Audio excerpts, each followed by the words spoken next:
તો મિત્રો તમને આજે આપણે જણાવવાના છે આજના વિડીયો તરીકે કંટોલા અથવા કહેવાય ને કે કંકોડા.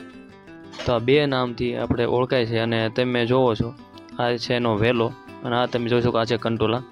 તો આ તમે જે જોઈ શકો છો આ મોટા ભાગે આ કંટોલાના વેલા પહાડી જેવો વિસ્તાર હોય ત્યાં થાય અને ચોમાસામાં ખાસ વરસાદી માહોલમાં થાય છે.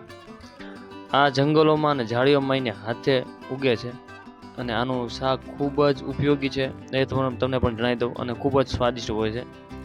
જમીનની નીચે આના વેલાના જે મૂળિયા હોય એની ગાંઠ હોય અડધો ફૂટ નીચે જે ગાંઠ હોય એનો ઉપયોગ આપણે ઔષધિ દવાઓની અંદર આપણે કરવામાં આવે છે અને બીપીના જે દર્દીઓ છે એની માટે આનું શાક ખૂબ જ ઉપયોગી છે. કંટોલાના શાકને ખાવાથી વજનમાં ઘટાડો થાય છે અને તેમાં મદદ મળે છે, ભૂખ ઓછી લાગે છે અને વજનને કંટ્રોલમાં રાખે છે.